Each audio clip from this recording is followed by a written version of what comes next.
Hello students, it's Dr. Sansom. I wanted to do a quick video for you because people asked for me to show you some of these isomers again and show you the models and kind of walk through that a little bit more slowly. I want to start out by reviewing a little bit about what these isomers are. So we talked about 4 kinds of isomers. So isomers have the same chemical formula, but they're arranged differently, either because they have different bonds. Those are called structural isomers.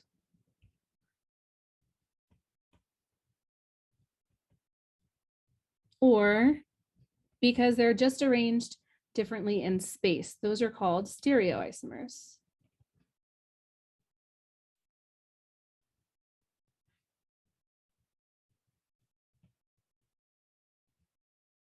And we have 4 kinds. So these are the 2 categories. Among structural, we've got coordination sphere.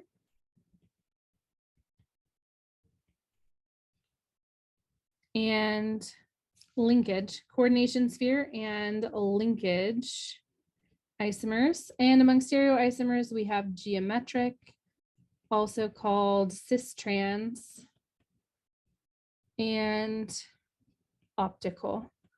And in our case, we're just talking about enantiomers. So what I'm going to do is go through each one. I'm going to show you some models of them and talk about what some of the rules are. So the first couple that we have here are the coordination sphere isomers and linkage isomers. So coordination sphere isomers are going to have different atoms that are inside and outside of the bracket. So we saw a few examples of this.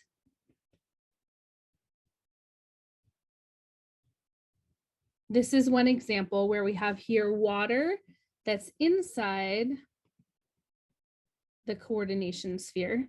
That's important, not just because of the way that we write it, but because those are the molecules that are actually bound to the metal ion in the middle. And then these guys over here, the chlorides, these are the counter ions, meaning they're just there to balance the charge. They're not actually bonded to the metal ion. So an example of an isomer here, because the chloride can also act as a ligand, is that we could have 5 of these be inside, but we add a chloride on the inside as well. Now, once we do that, we're only going to need 2 counter ions, but we'll have our water that's also outside of the coordination sphere. So it switches place. This water and the chloride have switched places from being on the inside to the outside or outside to the inside of the coordination sphere. So that's an example of the coordination sphere isomers. I don't really have like a model of this for you because it's something that you can sort of easily see by looking at the way that we write the chemical formulas for that. The other one that we talked about that's a structural isomer is the linkage isomer. And for linkage isomers, we just have the example of NO2 minus as a ligand that can bind at the N or at the O. And if we look at the Lewis structure for this molecule,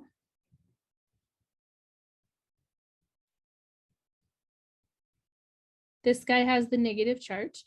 So this one can either use this lone pair to bind, or it can use one of the lone pairs from the oxygen to bind.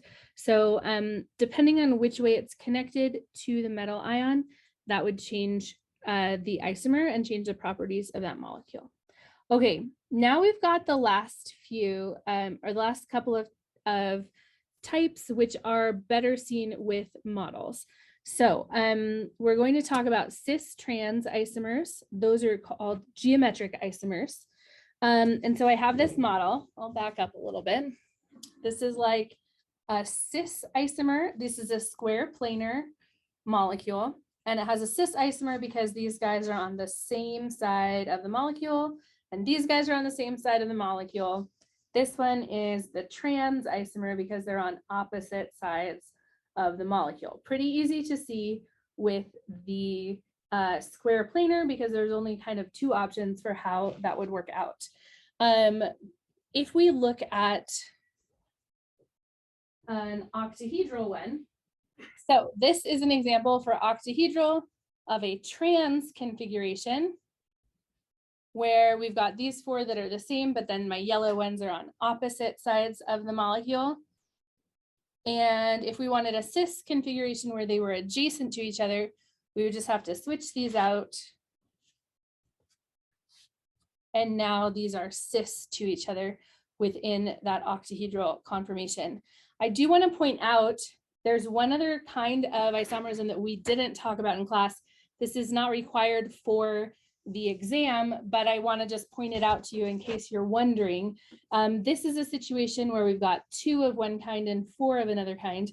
If we have 3 of one kind and 3 of another kind, then there's a couple of ways that this can work out as well. And we call them mer and fac. So this is a meridian, that's the mer, because they're all in a straight line. And then these guys are all in a straight line too. Or fac is when they make kind of a face of the molecule. So this side, all 3 of them are purple, and this side, all 3 of them are yellow. So that would be mer and fac. So those are examples of if you had 3 and 3, that would be what would happen. So we talked about cis and trans, mer and fac as an exception to that. And the other thing about that is for tetrahedral, you can't have cis and trans isomerisms. If you look at the tetrahedral guy, even if you kind of like found a way to make it so that you could look at it at a weird angle, you can imagine how you might think these are trans from each other. But if you look at it the other way, you see they're actually adjacent to each other. So even though if you drew it in 2 dimensions, like flat on a piece of paper, you could imagine that you could have cis and trans isomers. It's actually not possible because in the tetrahedral molecule, you can only have everything will always be adjacent. There is no option for trans because each of these is adjacent to all of the other ones. So there's no way for them to be farther apart. So that is our geometric isomerism or cis-trans isomerism. Okay, the last type that we're going to talk about is optical isomerism. For optical isomerism, we have the same number and types of number and types of atoms. They're bonded the same way, and they are arranged differently in 3-dimensional space. And it's a little bit tricky to see. I'm going to start with the tetrahedral because you guys actually saw this in chemistry 105. So I made myself 2 mirror image tetrahedral molecules, and I've put 4 different groups on each of them. So the different colors of atoms would be different types of atoms. And these make what are called a non-superimposable mirror image. So you agree, I hope, that they are mirror images of each other. If I try to line up like the blue and green together, you can see I can get those to line up, but my reds and yellows don't line up in the back. And so these are non-superimposable mirror images. And that's the definition that you need for an enantiomer, which is the only type of optical isomers that we're going to be talking about in this class. So these guys for tetrahedral, you have 4 different groups that have to be attached to the center. And then if that's the case, then you can have a non-superimposable mirror image. So that's tetrahedral. Now, the other kind of optical isomerism that we're going to talk about is for octahedral configuration. So I made myself 2 mirror image molecules here that have 3 different types of ligands, 2 of each type, and they are all cis to each other. So the purple ones here are adjacent to each other, yellow are adjacent to each other, green is adjacent to each other. When we have that particular combination of things, we have this same situation where we have non-superimposable mirror images. So this is my original here, and this will be my mirror image. I'm going to rotate this one 180 degrees so that I'm lining up the green atoms so that we can tell whether it is actually the same thing or whether it's a non-superimposable mirror image. So when I line up the green ones, you can see on this molecule, my purple atoms come top and front, but on this molecule, they come top and back. And my yellow atoms go back and down. And on this molecule, they go front and down. And so in fact, these are again, non-superimposable mirror images or enantiomers, and they are optical isomers. So in order to have this situation, you need to have all cis configurations of 3 different ligands. Now I mentioned in class, this can be accomplished in a variety of ways, but one of them is if you have a bidentate ligand like an ethylene diamine, those can be connected to each other. There's other atoms here that connect them, so they have to be adjacent to each other. So that's another way that you can get this sort of all cis 3 different things configuration.